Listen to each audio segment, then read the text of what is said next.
So, finally, I'm going to tell you one last story, and also I'm going to show you one Estonian instrument. This instrument here is called Estonian kannel. It's very similar to psaltery. And this particular instrument was made very recently for me by a very famous Estonian master, and he carved some birds here on this instrument. I love it.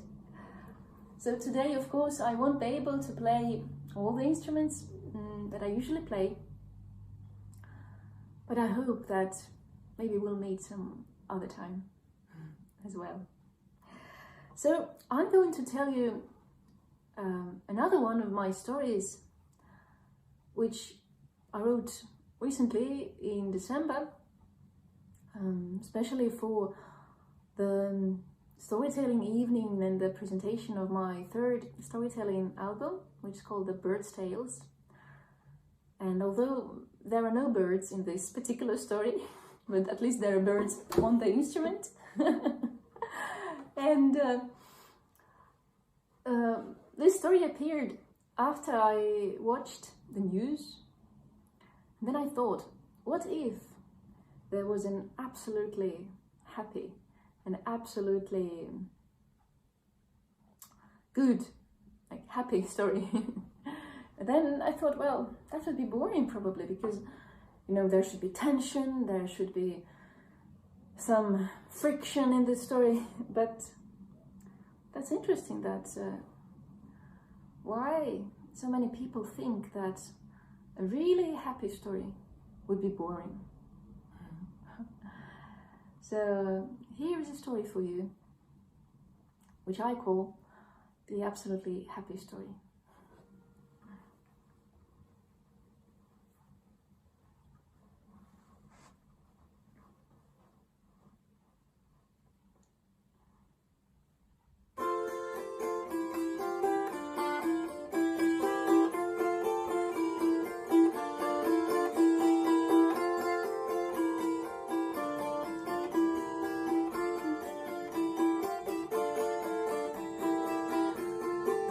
Once upon a time, there lived a king and a queen. They were both young and happily married. And one day, the queen gave birth to a beautiful daughter, the little princess. And the queen even didn't die during the childbirth. To celebrate the birthday of the little princess, the king and the queen invited all the good fairies of their kingdom. And also, they even didn't forget to invite the evil witch, who usually no one wants to invite to any parties.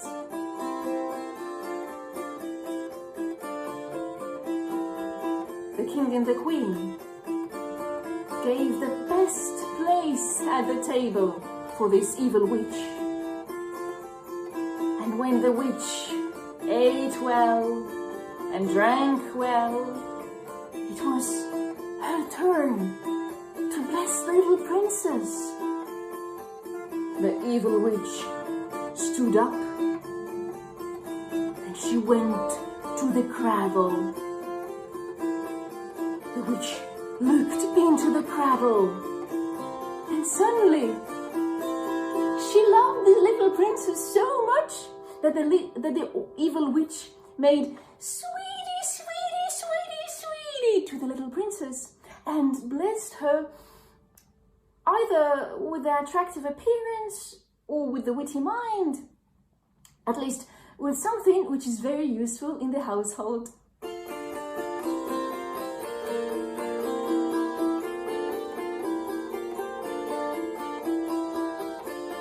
princess was growing very fast, and she wasn't spoiled at all. She was brave and gentle, and she loved music and was masterful in handicrafts. She loved particularly sewing, and every time at work she would sing a song.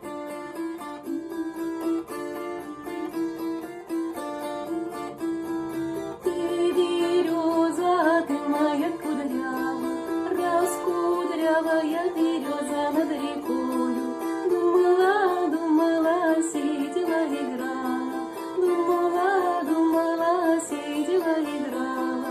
Привяжу я своего конечка к березовому кусточку, думала, думала, сидела, играла, думала, думала, сидела, играла. Ты мой конь, да травушки покушай, моего ты горюшка послушай. Думала, думала, сидела, играла, думала, думала, сидела, играла.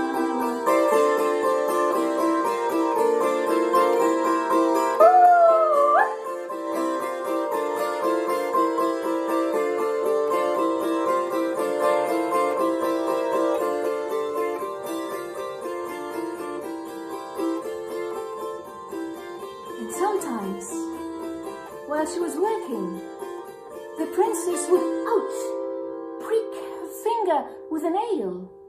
But nothing bad happened.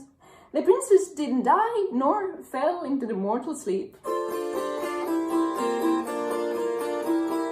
And sometimes there would come some wandering old lady towards the castle with a red, ripe apple. And the lady would give the apple to the princess and say, "Eat the apple, you sweetie, sweetie, sweetie." And the princess ate the apples and nothing happened. She didn't die nor fell into the mortal sleep.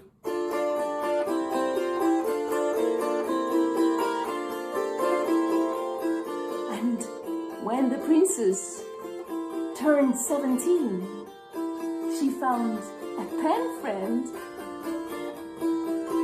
It was a prince from another kingdom. And a year later, the prince came to visit the princess, and she liked him so much. It turned out that the prince was even better than she imagined. So the prince proposed the princess to marry him, and the princess agreed.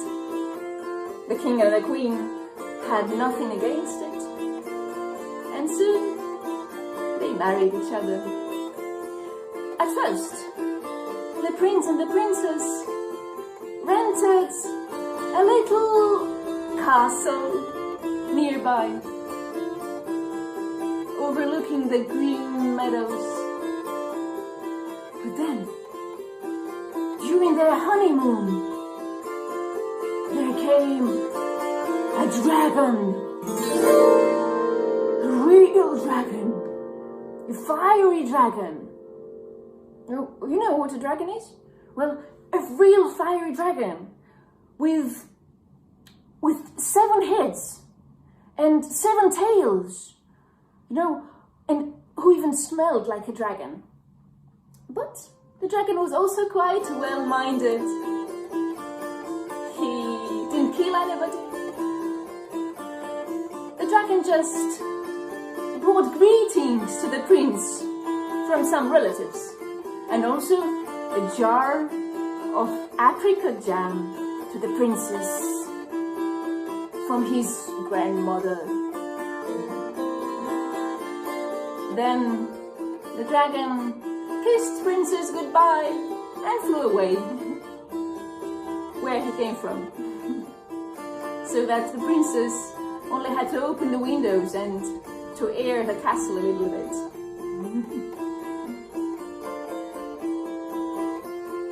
And soon the prince received a very good job offer. He was offered the position of a prince in a nearby kingdom.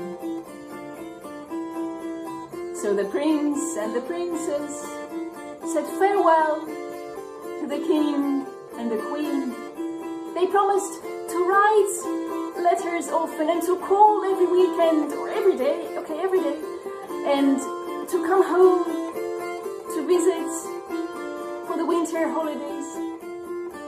And the prince and the princess rode away.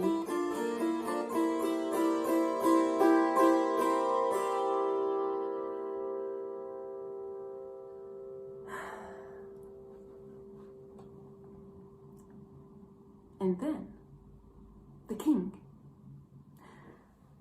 now that he was absolutely sure that everything concerning his daughter went into the absolutely best way possible, the king, he went into his bedroom.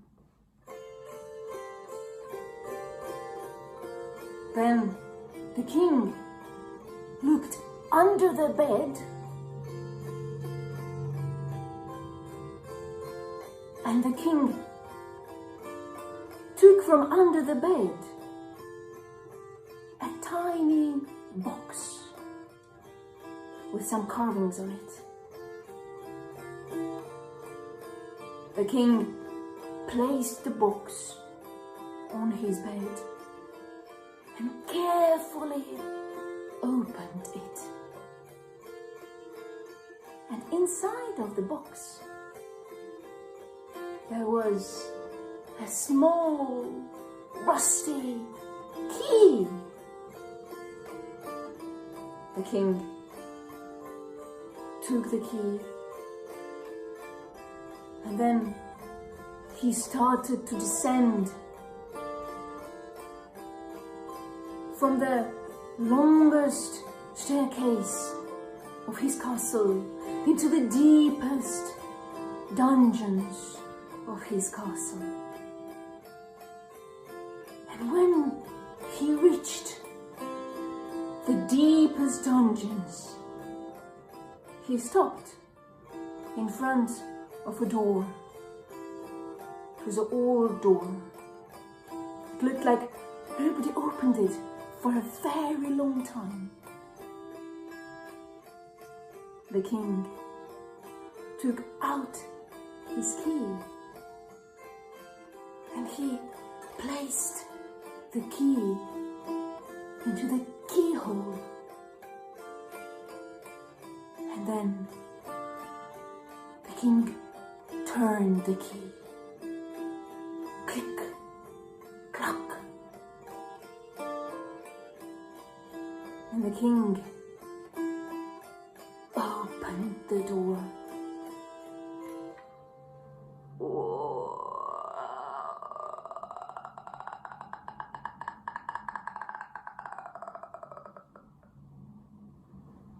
And inside, there in the dim light, he could see someone.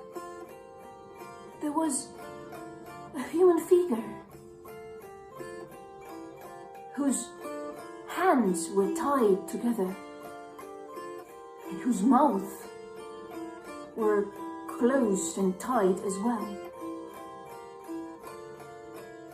The king came closer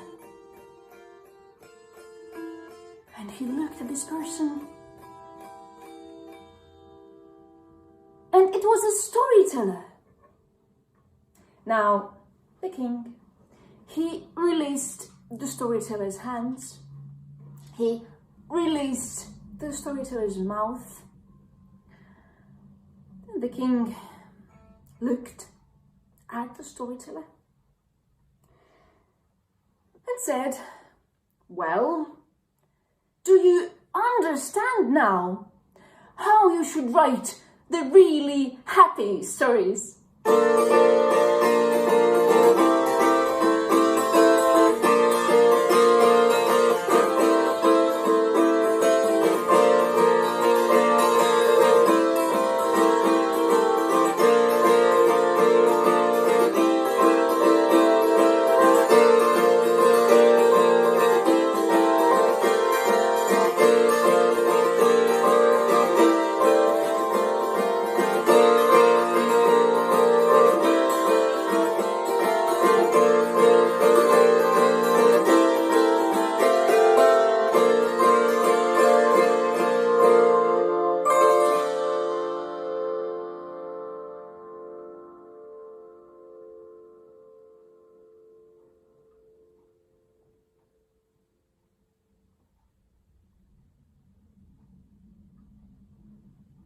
Well,